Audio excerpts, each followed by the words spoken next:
sunnah duha. Ini dari hadisnya ya.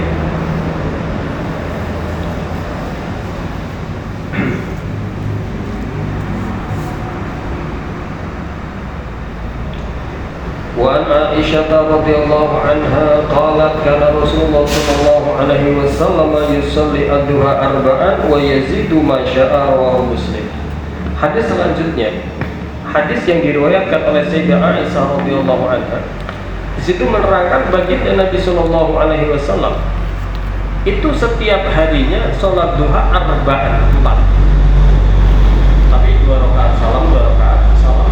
Karena di dalam fikihnya lebih utamanya 2 rakaat salam, 2 rakaat salam. Wa yazidu ma syaa, dan Kanjeng Nabi nambahi sesukanya Kanjeng Nabi. Entah ditambahi jadi 6, entah jadi 8, ma syaa, sesuai kehendak Rasulullah sallallahu alaihi wasallam.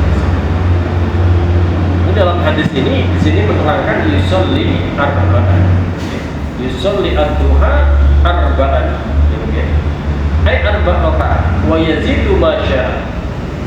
Dari hadis ini seolah-olah sholat duha itu tidak ada batasnya, tapi fuqaha menetapkan paling banyaknya sholat duha itu 8, waqila 12. Dijamakkan paling utamanya 8, paling aktsar al-afdal, paling utama-utamanya 8, paling aktsar banyak-banyaknya 2.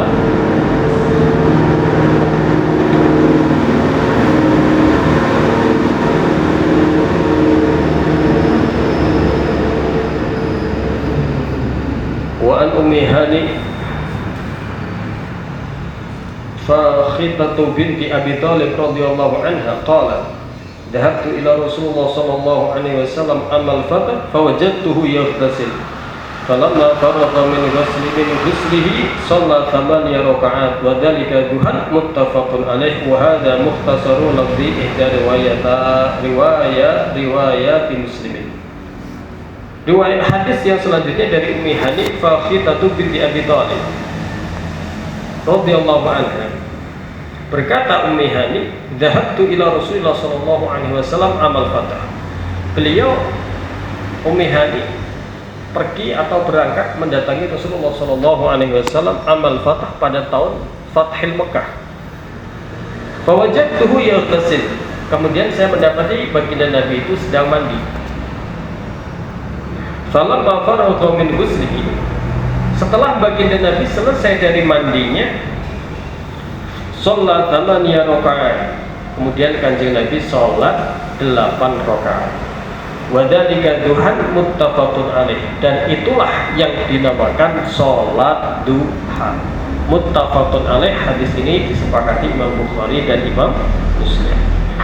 Hadis keterangan yang selanjutnya di situ menerangkan di dalam hadis ini bahwasanya sholat duha Kanjeng Nabi di sini adalah 8 rakaat. Ini oke.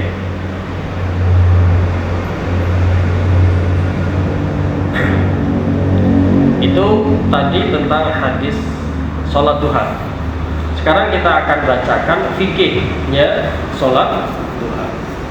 Wa yusannu ad-duha li qoulihi ta'ala yusabbihna bil 'ashyi wal isyraq. Ya.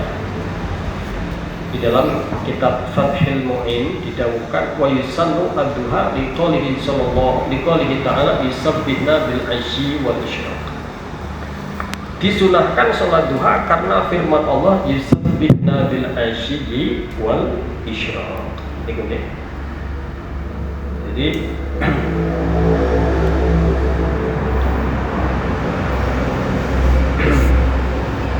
dalam ayat ini menjadi tendensi hukum tentang sholat duha, yaitu ketika menyebut kalimat al-isyraq.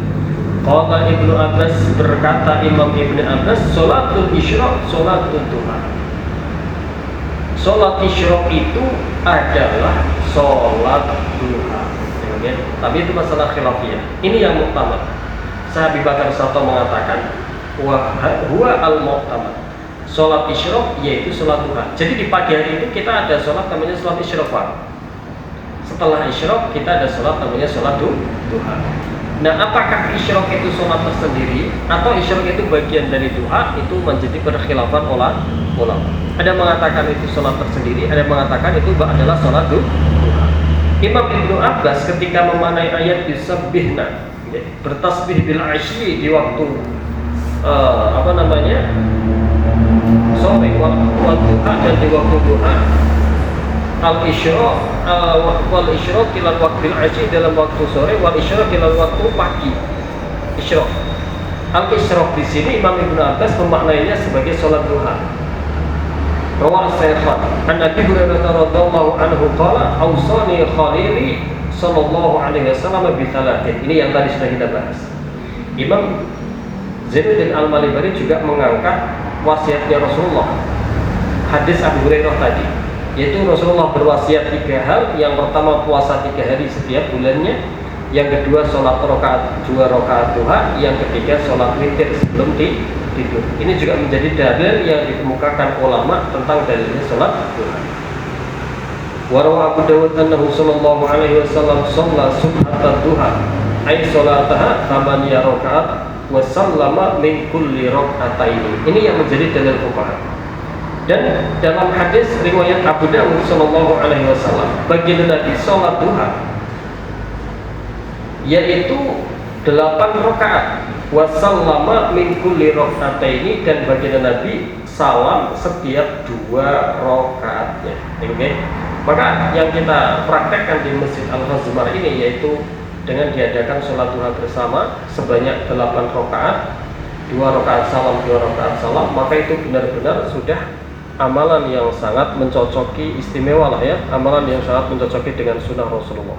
Rasulullah dalam hadis ini riwayat Abi Dawud maupun yang tadi itu sholat duha ya,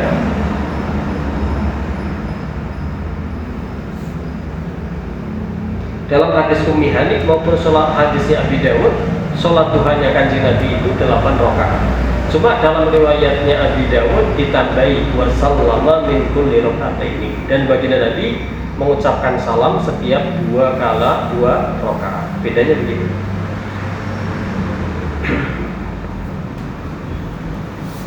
Wa qala alaihi salatu wassalam, bersabda baginda Nabi sallallahu alaihi wasallam, man hafaza ala syu'ati walau kanat mithla zabadil bahri. Man hafaza ala syu'ati duha, siapa orang yang menjaga sholat 2 rakaatnya sholat duha, genep-genepnya sholat duha, maka apa kata Rasulullah? Ghufirat dunubuhu walau kanat mithla zabadil bahri. Ghufirat, maka akan diampuni dosa-dosanya walau sebanyak buih di lautan. Ini hadis yang jarang ya, saya bukan satu mengangkat semuanya sini. Man sholla man hafadha ala syu'atid duha ghufirat lahu dunubuhu walau kanat mithla zabadil bahri. Siapa orang menjaga 2 rakaat sholat duha, maka akan Allah ampuni dosa-dosanya walaupun sebanyak buih di lautan.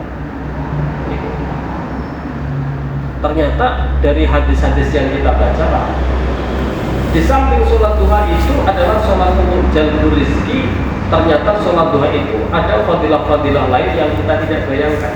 Di antaranya tadi, 1, kita diampuni dosa-dosanya oleh Allah Subhanahu wa Ta'ala walaupun sebanyak buih di lautan.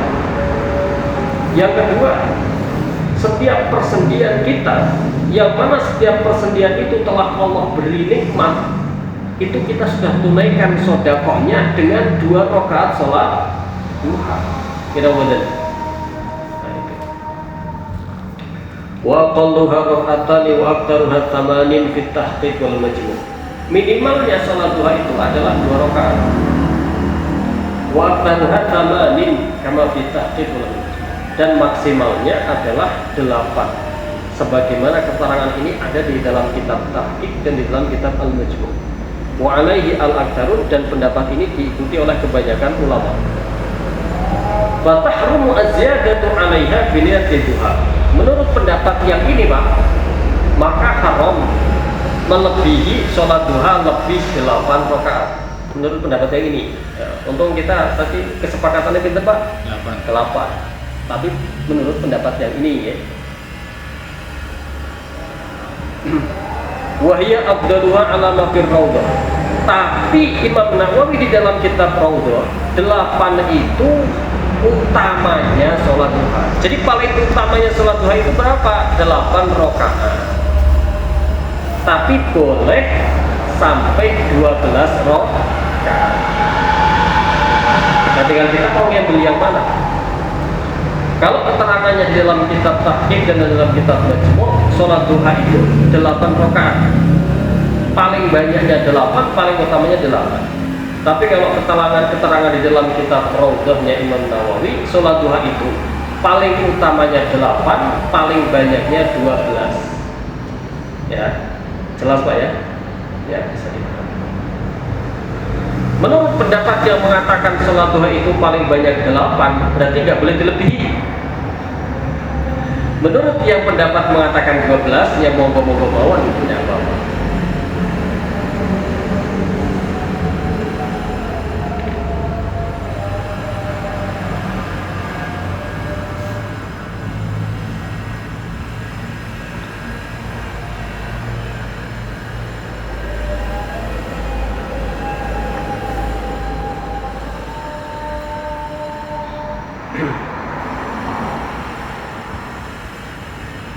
Dalam sebuah hadis, kalau Imam Ibnu Hajar dan Syekh Zakaria lebih mengambil pendapat yang mengatakan sholat duha itu 12.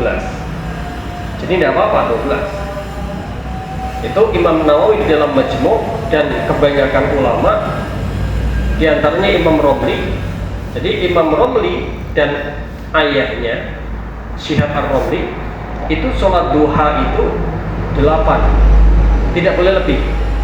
Imam Ibnu Hajar dan Syekhul Islam Syekh Zakaria Al-Ansari sholat duha itu utamanya 8, paling banyaknya 12. Ya. Karena ada sebuah hadis yang mengatakan in shallaita duha raka'ataini lam tuktab minal ghafilin. Kalau kamu sholat duha 2 rakaat, maka kamu tidak akan dicatat sebagai orang yang lalai. Au arba'an kutibat minal muhsinin. Au arba'an kutibta minal muhsinin. Atau kamu sholat duhanya 4 rakaat, maka kamu dicatat sebagai orang-orang yang muhsinin, orang-orang yang bagus. Au sittan kutibta minal qanitin. Atau kamu sholat duhanya 6, maka kamu dicatat sebagai orang-orang yang qanitin, ya. Yang al-qanitah, tentram-tentram, ya. Orang-orang yang masya Allah. Au yang kutibta minal faizin.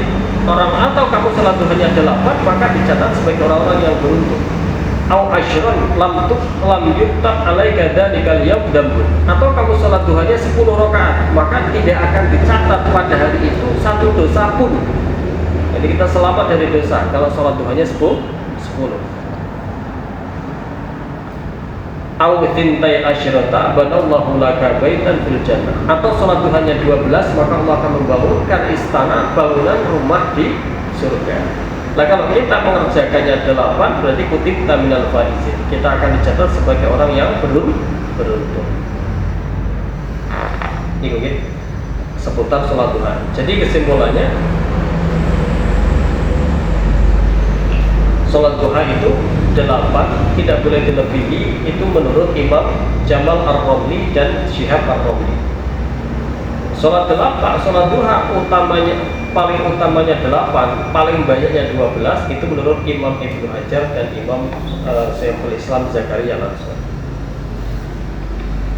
Wa yundabu ayyusallima min kulli raka'ataini. Sholat duha itu disunahkan salam setiap kali 2 rakaat.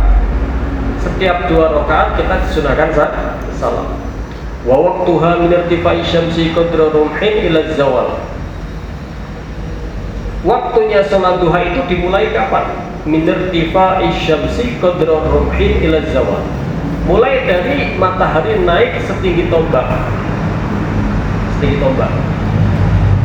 Tombak ya. Dari pandangan kita. Ila zawal, sampai tergelincirnya matahari, sampai masuk waktu duhur. Wal ikhtiyaru fi'luha inda mudhi rubu'in nahar li hadisin sahihin fihi. Tapi yang lebih utama fi'luha inda mudhi rubu'in nahar, mengerjakan sholat duha ketika sudah lewat 1/4 hari. Kalau kita anggap itu bulan saja Pak, dari jam 6 sampai jam 6 itu 12 jam ya, dibagi 4, 3 ya. Nanti kalau kita hitung 1/4 hari yang pertama itu mulai jam berapa? 6, 7, 8, 9. Jadi sholat duha itu paling utamanya dikerjakan setelah jam 9. Itu jam 9, 10. Wa fadilatu adaiha fil masjid illa yuakhirha. Wa fadilatu adaiha fil masjid illa yuakhirha.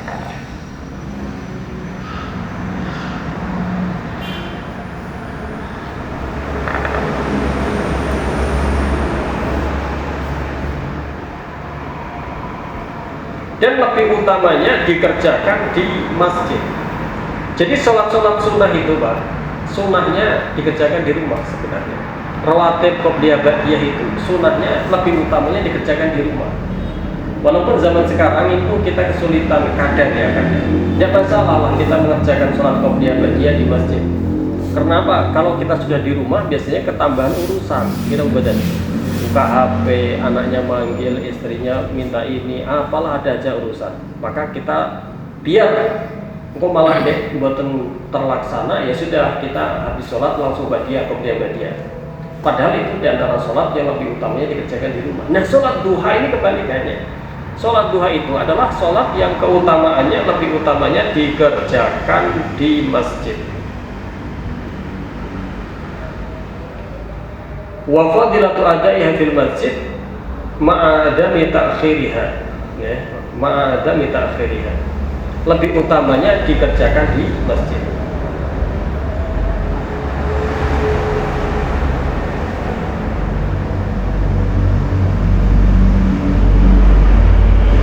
Jadi sholat duha itu lebih utamanya dikerjakan di masjid. Fa'in fata bihi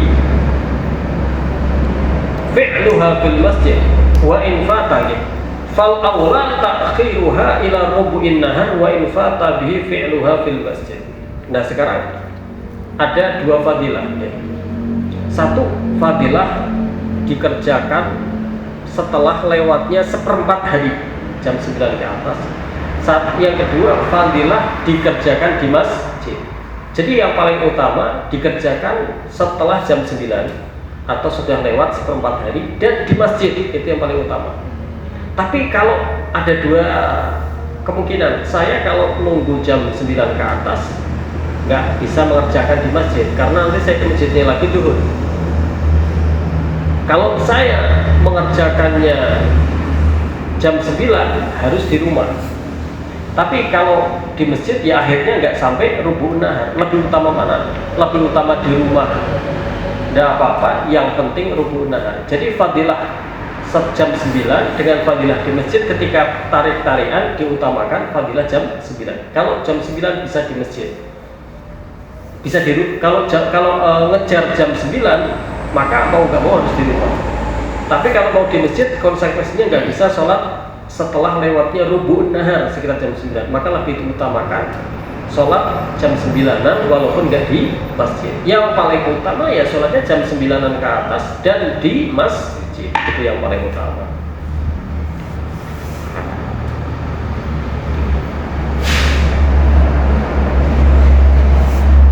Jadi fal aula ta'khiruha ila rubu'in nahar wa in fa'ta fihi fi'luha fil masjid.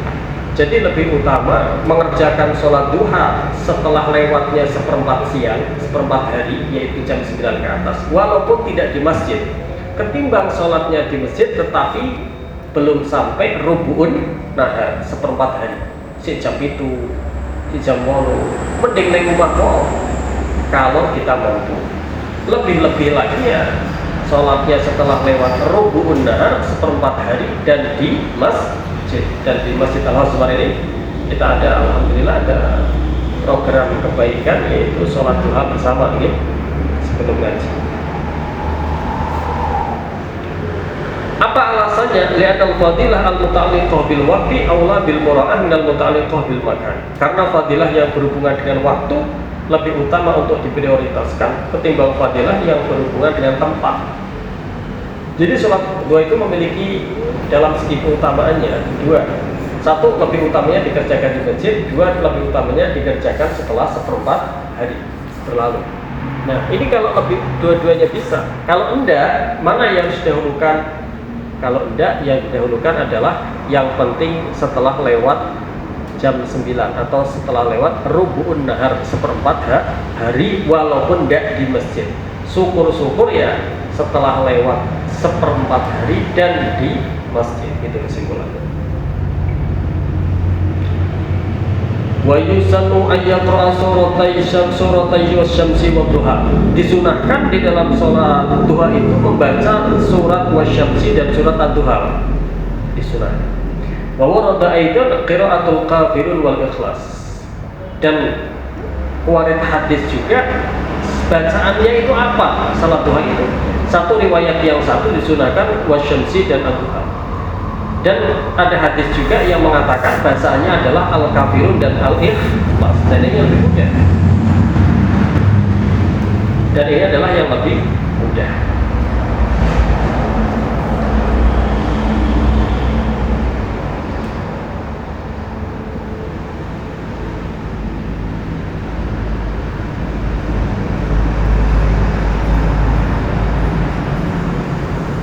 Jadi ada khilaf antara ulama ya.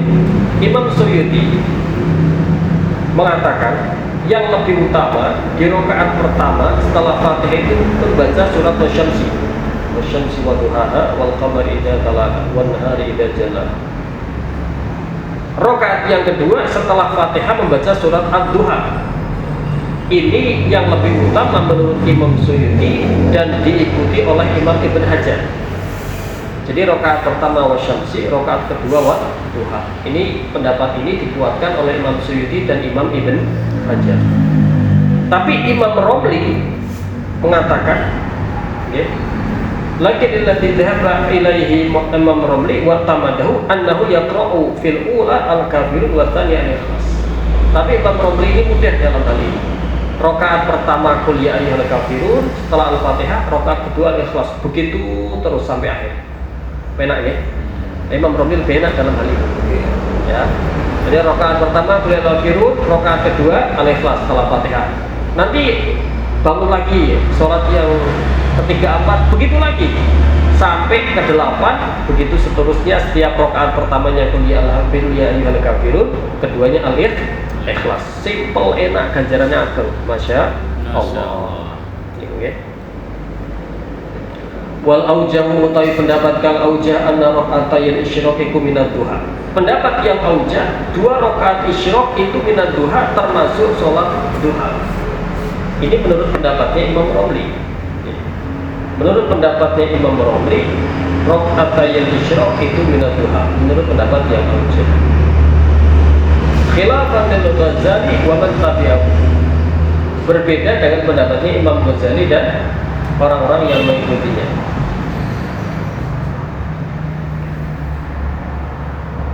Jadi ada salat namanya isyraq, Pak.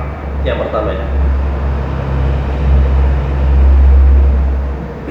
Ada salat namanya isyraq. Isyraq itu dalam sebuah hadisnya diriwayatkan, siapa orang yang salat subuh berjamaah ataupun tidak, ya berjamaah lebih utama. Kemudian dia membaca wirid atau dzikir atau membaca Quran atau mutalaah ilmu atau ngaji sampai masuk waktu isyraq.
lanjut ya.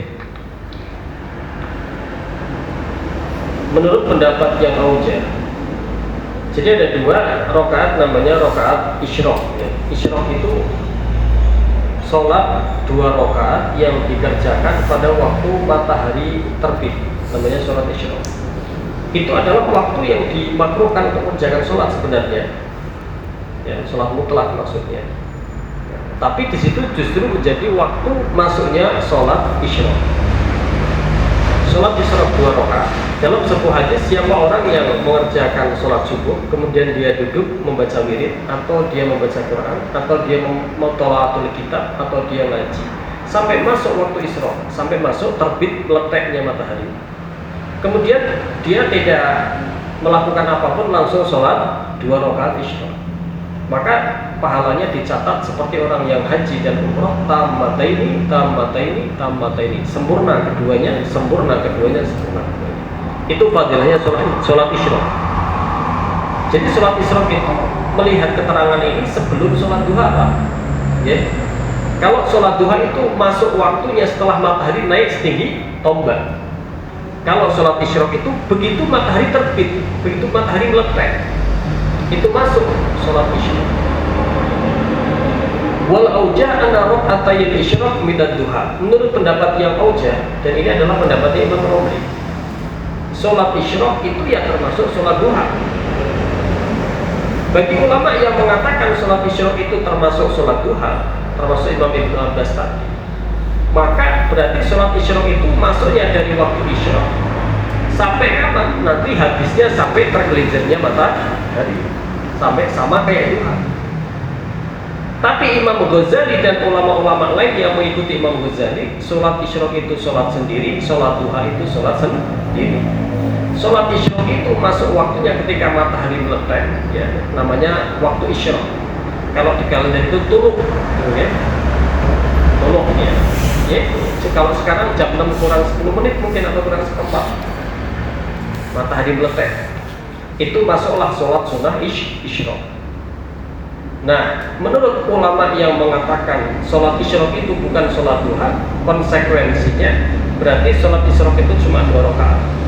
Dan konsekuensinya sholat isyraq itu habis waktunya dengan masuk waktu duha. Menurut yang mengatakan sholat isyraq itu bukan sholat duha. Tapi kalau menurut yang mengatakan sholat isyraq itu sholat duha, ya sholat isyraq tidak 2 rakaat lebih, sama kayak duha. Dan sholat isyraq tidak habis dengan masuknya waktu sholat duha, melainkan dengan masuknya waktu duhur.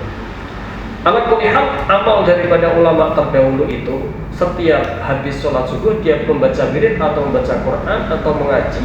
Setelah itu sholat isyraq, dan itu belum sholat duha, belum masuk waktu duha. Karena masuknya waktu duha itu setelah matahari naik setinggi tombak. Kalau itu masih pertama kali meletak, ini beda ya.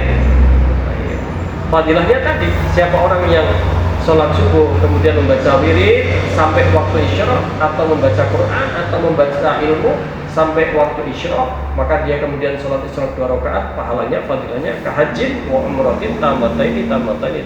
Seperti haji dan umrah sempurna keduanya. Itu fadilahnya. Saya cukupkan untuk materi sholat duha, dan sekarang saya akan melanjutkan materi tentang adab-adabnya orang mengerjakan ibadah haji ya. Melanjutkan yang kemarin.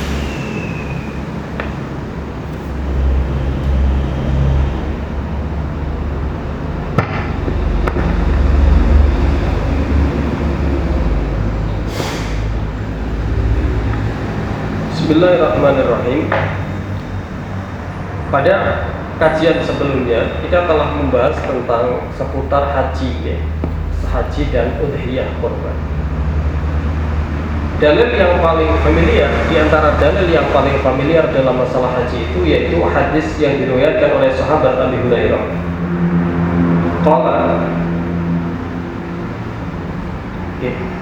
Hadis yang diriwayatkan oleh sahabat Abi Hurairah, berkata sahabat Abi Hurairah, sami'tu Rasulullah sallallahu alaihi wasallam yaqul man hajja falam yarfud wa lam yafsuq raja'a ka yaumi waladat ummuhu, muttafaqun alaih.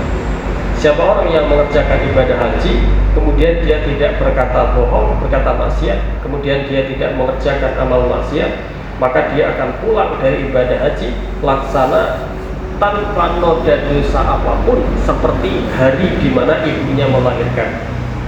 Muttafaqun alaih. Ini fadilahnya orang yang hajinya mabrur.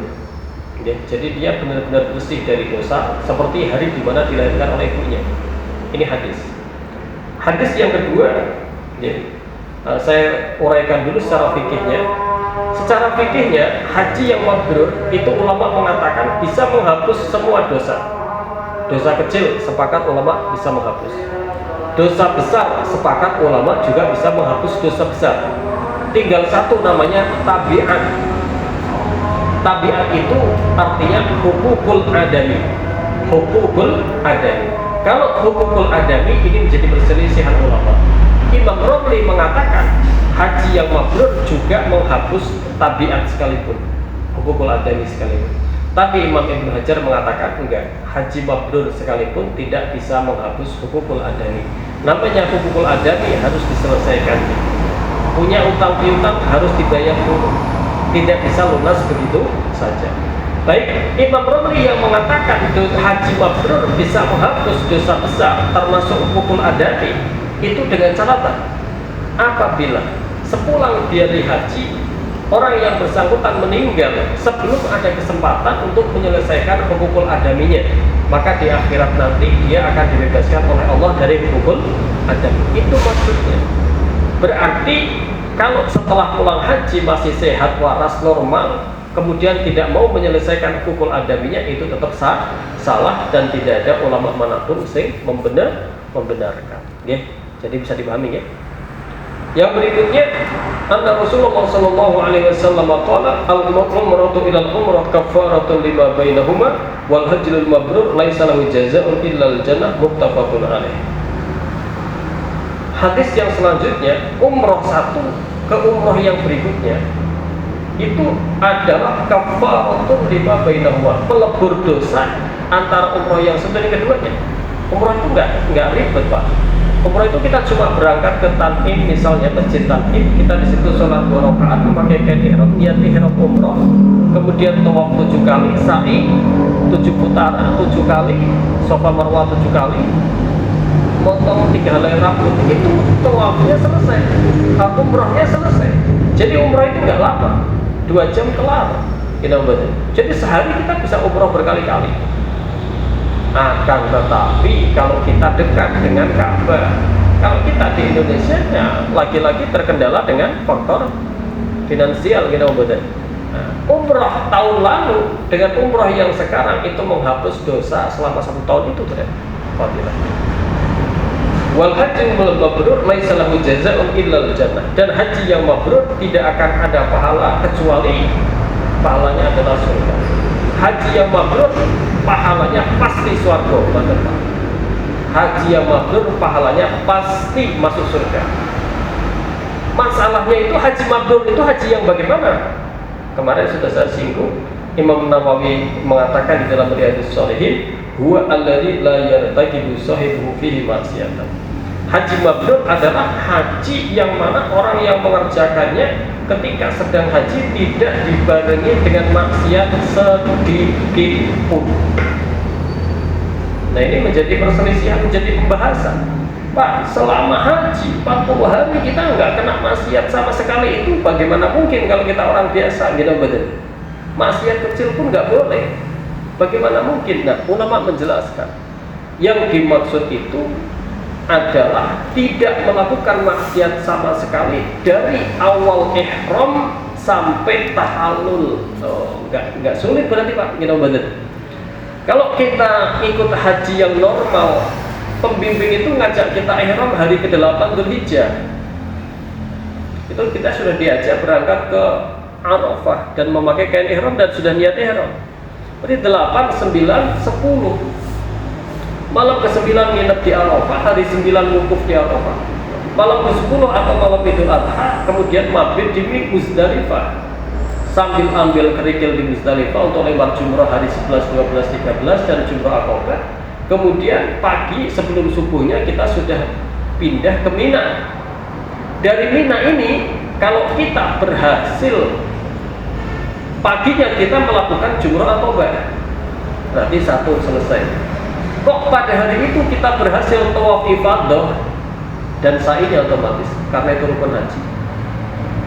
Dan potong 3 helai rambut, maka berarti hari ke-10 itu kita sudah tahallul tsani, sudah boleh pakai kain berjahit, sudah boleh megang istri, ya kalau yang di sana. Karena sudah tahallul tsani. Walaupun masih ada mabit 11, 12, 13, walaupun masih ada lempar jumroh di 11, 12, 13 kalau tidak nafar awal. Jadi dari tadi berarti haji itu bisa digapai dengan cuma kita butuh waktu tanggal 8, tanggal 9, tanggal 10, 3 hari. Coba kita 3 hari sebisa-bisanya jangan maksiat sama sekali, Pak. Mungkin apa betul? Isi mungkin iki. Kita betul. Kita jaga mata sebisa-bisanya, kita jaga mulut sebisa-bisanya, jaga telinga, jaga hati. 3 hari pas lagi ihram haji, jangan maksiat secuil pun. Meripat iki Pak paling angel iki meripat itu mriko. Banyak yang beda soalnya. Ya. Penasaran. Ya, penasaran. Nego mangke mau nek haji rampung. Seumur hidup kita belum tentu mengulang lagi, apalagi antrian di Indonesia, gitu banget. Biar 3 hari itu kita benar-benar tidak maksiat. Nah itu kalau kita bisa, maka haji kita mendapatkan predikat haji mabrur. Kalau mabrur itu pasti semua orang bisa, tapi kalau mabrur itu. Lalu kalau orang itu orang sana sendiri atau dia orang alim lah, atau pada zaman dulu masih belum banyak aturan.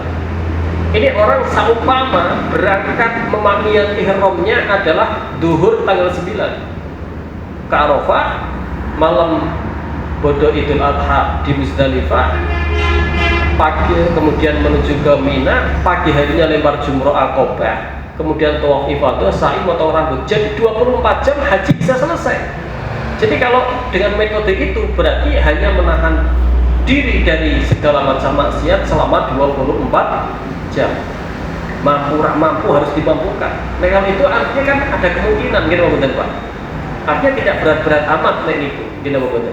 Nah kalau kita bisa mengerjakan itu, maka kita mendapat predikat haji yang mabrur, yang dikatakan pahalanya adalah swarga, yang dikatakan pahalanya adalah surga, yang dikatakan pasti masuk surga, yang dikatakan pasti menghapus semua dosa besar maupun dosa kecil, yang dikatakan maka sepulang haji bersih putih seperti hari di mana dilahirkan oleh ibunya. Sekarang adab-adabnya haji. Di antara adab-adab ini ada fadilah hajinya. Rasulullah SAW itu berkata, al-hujjat wal umar wafdullah. Ini satu tak bahas dari orang-orang yang haji, orang-orang yang umrah itu tamunya Allah. Maka karena dia tamunya Allah diberi 3 keistimewaan. Yang pertama, insa'anu waktu, kalau meminta kepada Allah akan diberi.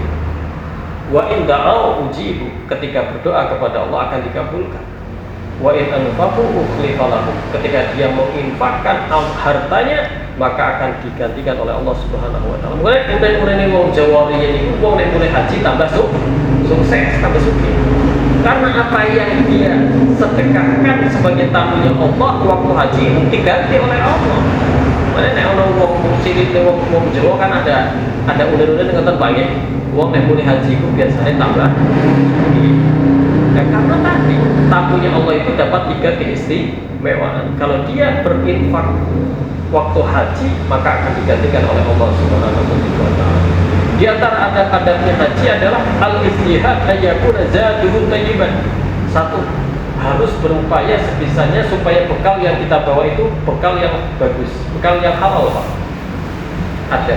Wa nafaqatuhu halal, nafkah yang dimakan adalah nafkah yang halal. Itu sebisa mungkin itu sangat pengaruh. Karena orang yang berhaji dengan harta yang haram itu tidak akan diterima oleh Allah.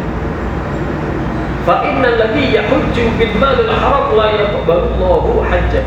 Orang yang berhaji dengan harta yang haram tidak akan diterima oleh Allah Subhanahu wa taala. Wa idza labba 'inda ihrami yaqulu lahu subhanahu wa ta'ala labbaik wa la sa'daik. Ketika orang tersebut mengucapkan labbaik Allahumma labbaik, mengucapkan itu, apa kata Allah? Tidak ada labbaik, tidak ada sa'daik, kamu tidak diterima, kamu ditolak karena hartanya tidak halal. Okay. Zaduka haram wa rahilatuka haram wa hajjuka ghairu mabrur. Ditambahi oleh Allah ketika orang yang hajinya dengan harta haram, ketika kan haji sunnah membaca labbaik Allahumma labbaik labbaik la syarika laka labbaik, ya Allah saya datang penuhi panggilanmu. Tidak mau betul. Apa jawabnya Allah? Tidak ada labbaik, tidak ada sa'daik, saya tidak terima kedatanganmu. Kamu berhaji dengan bekal yang haram, perjalananmu haram dan hajimu maka tidak mabrur.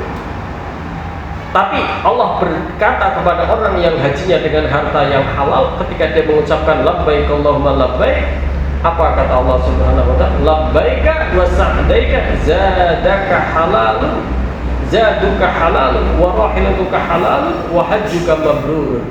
Tapi ketika orang yang hajinya dengan harta yang halal, ketika dia mengucapkan labbaik Allahumma labbaik, Allah menjawab labbaika wa sa'daika, sama dijawab oleh Allah. Harta bekalmu halal, perjalananmu halal, hajimu mabrur. Itu kadzalika warada fil Qur'an. Seperti itulah diterangkan di dalam sebuah hadis. Wal yaqul musafiru ila haji tayyiban nafsi bima yanfiquhu minal mal fi safarihi. Hendaknya orang yang mengerjakan ibadah haji itu hatinya selalu riang, selalu ikhlas dengan apa yang telah dia infakkan. Jangan grundel. Haji larangan, haji saya mengeluarkan haji sampai resik. Jangan gerundel. Sebisa mungkin hati kita kontrol. Kalau ada bisikan-bisikan yang tidak baik, jangan diucapkan. Walaupun mungkin kita hartanya tinggal itu. Fa innaha nafaqatun makhluqatun madbu'atun bil khair wal barakah. Karena nafkah yang sudah kita keluarkan untuk berangkat haji itu adalah nafkah yang diciptakan dan diikuti dengan kebaikan dan keberkahan. Adakah yang lebih mulia dari harta yang bisa tasarrufkan untuk itu? Banyak harta mungkin dihabiskan tetapi tidak untuk perkara yang sehebat itu. Orang beli mobil senangnya minta ampun, habis duit berapa banyak itu? Lebih tinggi daripada beli mobil, daripada haji umroh, gitu betul. Nggak sedih. Tapi begitu uangnya habis buat haji umroh, gerundel. Ini kan lucu. Haji dan umroh itu adalah harta yang ditasarrufkan, yang diciptakan, yang diikuti di dalam kebaikan dan diikuti dengan kebaikan dan keberkahan. Di dalam hadis dikatakan, "Anna nafaqah fil haji kan nafaqah fi sabilillah, ajdirhamu bi sab'i mi'atin." Dalam sebuah hadis, nafaqah di dalam haji itu laksana nafaqah di dalam jihad fisabilillah. Maka 1 dirhamnya dinilai oleh Allah Subhanahu wa taala lipat 700 kali lipat. 1 nafaqah dirham yang dikeluarkan.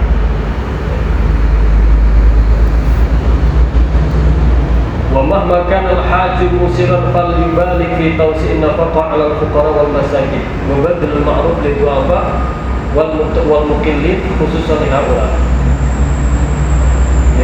Orang yang berhaji di antara adab-adabnya juga disunahkan memperbanyak sedekah di perjalanannya kepada orang-orang fakir, kepada orang-orang miskin, memberikan pertolongan kepada orang-orang yang lemah. Maka ketika kita sedang ibadah haji, kita mendapati di sana orang berlomba-lomba rebutan ingin beramal lagi rebutan, Pak. Terutama ketika bulan puasa, ketika orang pada umrah itu lomba-lomba memberi iftar di Masjid Nabawi itu.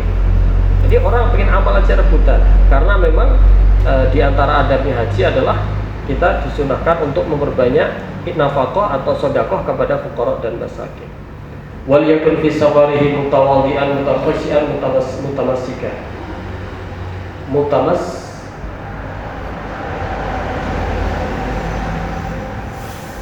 Dan di dalam safarnya, hendaklah safarnya itu orang yang tawadhu, mutakhasyian, orang yang khusyuk, mutamassinan, menampakkan orang miskin. Jangan malah glamor banget. As-safar itu safar itu haji itu kita sedang mau ibadah dengan Allah. Makanya dalam ibadah haji itu ketika sedang ihram kita nggak boleh memakai minyak wangi, gitu betul. Nggak boleh memakai minyak wangi, nggak boleh memakai pakaian yang berjahit laki-laki. Karena orang yang sedang ibadah kepada Allah itu, ya memang nggak perlu kita itu menampilkan intinya tampilkan ketawaduanmu, kekhusyuanmu, itu yang ditekankan. Adabnya lagi ketika berhaji itu tawadhu, khusyuk, menampilkan kesederhanaan. Jangan menampilkan keglamoran. Jangan menampilkan keglamoran atau kesombongan. Karena dalam sebuah hadis innamal haju asy'atu al-khabar. Orang yang haji itu ya kusut, biasa, tidak bermewah-mewahan. Namanya orang safar, Pak. Coba jenengan ketika melakukan perjalanan jauh, ya bajunya otomatis kena debu, rambutnya otomatis mungkin sehari dua hari nggak kesampo, gitu membuat orang namanya musafir. Innamal haju asy'asu al-khabar. Orang haji itu ya keadaannya sederhana, biasa, tidak glamor. Tapi zaman sekarang agak berubah ya. Ada plus, ada hotel yang bintang ini ya. Jadi ala kulli hal zaman sudah semakin naik. Nah, kita perlu mengkaji seperti ini agar kita ketika mendaki ibadah haji kita itu ada arahnya, bagaimana tuntunan Rasulullah itu, bagaimana kita ibadah, tidak terbawa arus. Ya mungkin kita bolehlah milih yang fasilitasnya enak, tapi supaya kita niatnya lebih maksimal di dalam ibadah kepada Allah Subhanahu wa Ta'ala, bukan gaya-gaya, bukan sombong-sombongan, bukan glamor-glamoran. Wallahu ta'ala alam bisawab. Moga bagaimana yang saya bisa sampaikan mudah-mudahan lebih bermanfaat kepada semuanya. Wassalamualaikum warahmatullahi wabarakatuh. Ustaz, berarti ada yang mau bertanya nggak? Bertanya tak? Barang ada pertanyaan. Oke, kadang mau pas sholat witir kerjakan sebelum tidur. Kalau di bulan Ramadan kan sholat witir begitu ya. Nanti setelah sholat tarawih, setahu saya ini ya, sholat witir kan penutup sholat. Dan bulan Ramadan nanti malamnya sholat tahajud itu sholat witir lagi enggak? Jadi menurut pendapat ulama Kayak Ustaz, teknik kan? jadi pendapat dalam hal itu ulama itu bervariasi ya. Yang masyhur dan muqarrar fil madhab ya lawit teroni fil lail. Jadi satu malam itu ya witirnya satu kali. Tapi jangan gampang menyalahkan. Dalam hal ini itu begitu banyak pendapat di dalam masalah amal dalam sholat. Dalam hal ini banyak sekali pendapat ulama bervariasi. Jadi ulama itu ada yang begini Pak kaifiahnya. Jadi ketika sholat witir yang di tarawih itu kita kan 3. Padahal maksimalnya witir berapa? 11. Nah nanti di akhir malamnya kita sempurnakan 11. Berarti biar menjadi 11 kita tambah 8 nanti di akhir ini. Jadi kita mengamalkan hadis tadi. Kita benar, ya kan? Ya, jadi setelah tahajud, setelah lain-lain kita sholat witir, baru ditutup dengan sholat witir. Berapa biar menjadi 11 ditambah 8? Dengan niat usolli 2 rakaat kala-kala usolli rakaataini minal witri. 2 rakaat dari sholat witir. Begitu ya. Jadi dengan itu kita bisa. Jadi setelah taraweh kita sholat witir kan 3. Padahal nanti malam masih pengen tahajud. Kita bisa sempurnakan. Jadi yang tadi baru 3, padahal maksimal witirnya ada 11, kita bisa sempurnakan di akhir malam ibadah kita ditambah 8 rakaat, 2 rakaat salam misalnya dengan niat sholat witir. Dengan demikian berarti akhir daripada sholat kita tetap adalah witir. Itu variasi pendapat fuqaha. Okay? Ulama pada zaman dahulu itu kalau sholat tarawih itu boleh diulangi. Sholat tarawih itu boleh diulangi. Yang tidak disunahkan diulangi itu sholat jenazah. Ya, diantaranya. Ya. Kalau sholat fardu diulangi kalau ada sebab. Seperti sholat yang pertama kurang sempurna. Seperti sholat yang pertama jamaah sedikit. Seperti sholat yang pertama jamaah imamnya biasa. Sholat yang kedua ada imam orang alim, orang soleh, ulama besar. Maka itu juga sebab yang membolehkan diulangi. Nah, sholat tarawih itu adalah sholat-sholat yang boleh diulangi. Sahabat pada zaman awal itu sholat tarawihnya itu nggak hitungan Pak. Pada zaman Sayyidina Abu Bakar sebelum Sayyidina Umar, sholat tarawih itu ratusan, nggak hanya 20. Itu ya. Dalam sebuah hadis itu sahabat ketika sholat tarawih sampai sandaran tongkat, saking banyaknya mereka yusalluna tarawih bil mi'in, ratusan rakaat. Karena dalil tarawih pada waktu itu adalah man qama ramadhana imanan wa ihtisaban ghufira lahu ma taqaddama min dhanbi. Itu hadis muttafaq alaih, hadis sahihnya, bahwasanya siapa orang yang menghidupkan malam Ramadan, qiyamul lail di malam Ramadan. Nah, qiyamul lail ini kan sahabat mendengar kalimat itu dari Rasulullah, terus otomatis mereka berlomba-lomba semalam penuh dihidupkan untuk qiyamul. Makanya waktu itu sholat tarawih itu belum ada hitungan 20. Baru pada zaman Sayyidina Umar, sholat tarawih itu dikerjakan secara berjamaah dengan satu imam dengan bilangan 20. Dan asbah itu seolah-olah menjadi ijma' sukuti, tidak ada ulama manapun yang menentang Sayyidina Umar. Itu menjadi ijma'nya Sayyidina Umar, amalnya Sayyidina Umar bin Khattab, amalnya Sayyidina Utsman bin Affan, Sayyidina Umar, Sayyidina Ali bin Abi Thalib, Sayyidina Umar bin Abdul Aziz. 4 khalifah ini itu sholat witirnya 20, sholat tarawihnya 20, dikerjakan secara berjamaah dengan satu imam. Itu semenjak itu. Dan madhab 4 juga semuanya berpendapat sholat witir itu 20, kecuali Ahlul Madinah yang mana diklaim ini adalah pendapatnya Imam Malik bin Anas. Sholat tarawih itu bukan 20 tapi 36, lebih banyak. Jadi semua madhab 4 mengatakan sholat tarawih itu 20, nggak ada yang kurang dari 20 ya. Sini sholat tarawihnya berapa? 20. Hah? 8. Ini benar ya? Ada yang 20, ada yang 8. Itu sama ini. Sholat tarawih yang 8 itu keluar dari madhab 4, keluar dari madhab 4 dan keluar dari amalnya para sahabat. Sholat tarawih yang 8, apalagi 4 salam itu secara pokoknya tidak sah. Kalau mau 8, 2 rakaat salam, 2 rakaat salam, jangan 4 salam. Gitu ya? Ya. Yang jelas itu nggak dilarang sih, boleh-boleh saja. Tapi yang jelas ketahuilah itu bukan amal, itu keluar dari madhab 4. Yang kedua, itu bukan amal para khulafaur rasyidin. Nggak ada khulafaur rasyidin sholat tarawihnya nggak ada riwayat yang 8. Hadis yang mengatakan sholat 11 itu terusannya hadis Sayyidah Aisyah menanyakan, ya Rasulullah, atutiru an qabla an tanam am tanamu qabla an tutir. Itu sholat witir. Hadis yang menerangkan 11 rakaat itu hadis sholat witir. Andai kata itu adalah hadis sholat tarawih, kenapa sahabat tidak ada yang mengamalkan tarawih 11? Mau sahabat nggak tahu. Kenapa Imam Madzhab 4 tidak ada yang witirnya tarawihnya 11? Memang sahabat juga, ulama Madzhab juga nggak tahu hadis itu. Tahu banget, tapi tahu bahwa itu adalah hadis sholat witir. Saya ulangi, ulama Madzhab 4 tidak ada yang tarawihnya mohon maaf 8. Begitu juga khulafaur rasyidin tidak ada yang tarawihnya 8. Mereka tarawihnya 20, 2 rakaat salam. Tidak ada 8, 4 rakaat salam. Tapi juga boleh 2 rakaat dengan niat tarawih ya boleh, 4 rakaat dengan niat tarawih ya boleh, 8 rakaat dengan niat tarawih ya boleh. Yang penting 2 rakaat salam, 2 rakaat salam.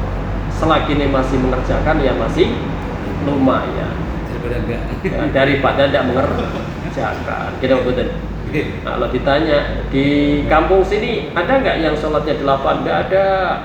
Kalau yang tidak sholat sama sekali banyak, bahkan parah. Lebih dorong aja. Masih penting berarti yang 8 kalau begitu. Gitu betul.